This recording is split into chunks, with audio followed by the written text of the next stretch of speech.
तो आज हमारा टॉपिक है पास्ट कंटिन्यूस टेंस। इससे पिछली वीडियो में हमने पास्ट इंडेफिनिट टेंस के बारे में डिटेल से जाना था। अगर आपने उस वीडियो को नहीं देखा तो मेरा सजेशन है कि आप पहले उस वीडियो को देखें ताकि एक सीक्वेंस से आप टेंस को समझ सकें। तो चलिए शुरुआत करते हैं कि पास्ट कंटिन्यूस टेंस किस प्रकार के होते हैं। ऐसे वाक्य जिनमें मुख्य क्रिया के साथ रहा था, रही थी, रहे थे का प्रयोग होता हो। जैसे एग्जाम्पल देखिए, रमेश घूम रहा था, राधा नाच रही थी, लोग घूम रहे थे। चाहे कोई भी सेंटेंस हो जिनमें रहा था, रही थी, रहे थे का प्रयोग होगा, वो पास्ट कंटिन्यूस टेंस कैटेगरी में आता है।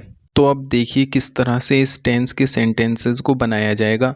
सबसे पहले हम शुरुआत करते हैं अफर्मेटिव सेंटेंस से, सकारात्मक वाक्य से। सकारात्मक वाक्य वो वाक्य होते हैं जिनमें नहीं का प्रयोग नहीं होता और ना ही कोई प्रश्न पूछा गया हो, यानी नोट का यूज नहीं होता और ना ही कोई क्वेश्चन पूछा गया हो। किस तरह से बनाना है तो देखिए, सबसे पहले सब्जेक्ट, उसके बाद सब्जेक्ट के अनुसार वाज या वर हेल्पिंग वर्ब का प्रयोग करेंगे। किसके साथ वाज और किसके साथ वर का प्रयोग करेंगे ये हम अगली स्लाइड में जानेंगे। उसके बाद वर्ब की फर्स्ट फॉर्म के साथ आईएनजी और फिर ऑब्जेक्ट। अब देखिए, सिंगुलर सब्जेक्ट के साथ लगेगा वाज और प्लूरल सब्जेक्ट के साथ लगेगा वर। तो अब एग्जाम्पल देखिए आपके सामने है, दीपक घर जा रहा था। यहाँ पर दीपक एक सिंगुलर सब्जेक्ट है, उसके साथ हम वाज का प्रयोग करेंगे। दीपक वाज गोइंग होम, वर्ब की फर्स्ट फॉर्म क्रिया है जाना, जाने को कहते हैं गो।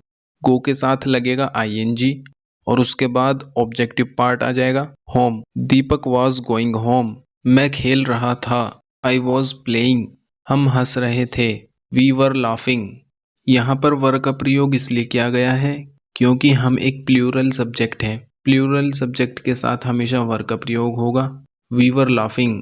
अब देखिए नेगेटिव सेंटेंस, नकारात्मक वाक्य जिनमें नहीं का प्रयोग होता है यानी नॉट का यूज किया जाता है। किस तरह से हम बनाएंगे तो देखिए, सबसे पहले सब्जेक्ट प्लस वाज या वर, फिर नॉट, फिर वर्ब की फर्स्ट फॉर्म प्लस आईएनजी और फिर ऑब्जेक्ट।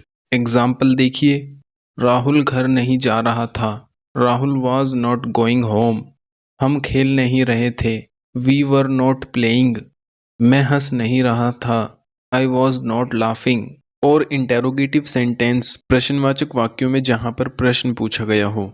सबसे पहले WH फैमिली का यूज करेंगे, उसके बाद वाज या वर plus subject plus not plus verb की फर्स्ट फॉर्म प्लस आईएनजी और उसके बाद ऑब्जेक्ट। इंटेरोगेटिव सेंटेंस के एग्जाम्पल से पहले मैं एक कॉन्सेप्ट क्लियर करना चाहता हूँ। क्या आप खेल रहे थे और दूसरा आप क्या खेल रहे थे। अगर मैं आपसे कहूँ क्या आप खेल रहे थे तो आप इसका उत्तर यस और नो में दे सकते हैं। आप कह सकते हैं यस या नो। दूसरा सेंटेंस देखिए, अगर मैं आपसे कहूँ आप क्या खेल रहे थे तो आप यस और नो नहीं कहेंगे, आप बताएंगे कि आप क्या खेल रहे थे। आप बोल सकते हैं क्रिकेट, आप बोल सकते हैं फुटबॉल या बास्केटबॉल, तो आपको बताना होगा कि आप क्या खेल रहे हैं। तो जब भी हम किसी क्वेश्चन का आंसर यस और नो में दे सकते हो तो हम WH फैमिली का प्रयोग नहीं करेंगे। तो हम क्या करेंगे, इस सेंटेंस में WH फैमिली का यूज तो होगा नहीं, तो हम रूल के मुताबिक WH फैमिली के बाद वाज या वर का यूज करेंगे। हम यहाँ पर वर का यूज करेंगे क्योंकि हमारा सब्जेक्ट जो है यू वो एक प्लूरल सब्जेक्ट है, वर यू, और उसके बाद वर्ब की फर्स्ट फॉर्म क्रिया है खेलना, खेलने को कहते हैं प्ले, उसके साथ आईएनजी, वर यू प्लेइंग। और दूसरा सेंटेंस है आप क्या खेल रहे थे। यहाँ पर हम यस और नो में जवाब नहीं दे सकते, हमको बताना पड़ेगा कि हमने क्या खेला। तो ऐसे वाक्यों में WH फैमिली का यूज किया जाएगा, तो हम कहेंगे what were you playing.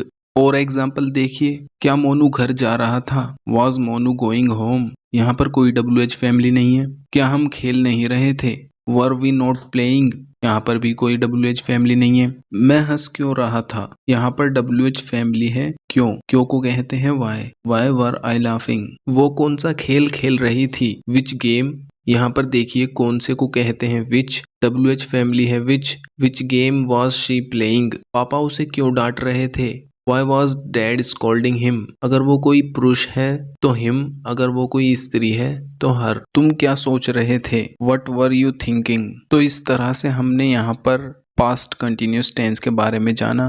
The more you practice, the more you learn। तो अब मिलेंगे अगली वीडियो में अगले टेंस के साथ। तब तक के लिए धन्यवाद।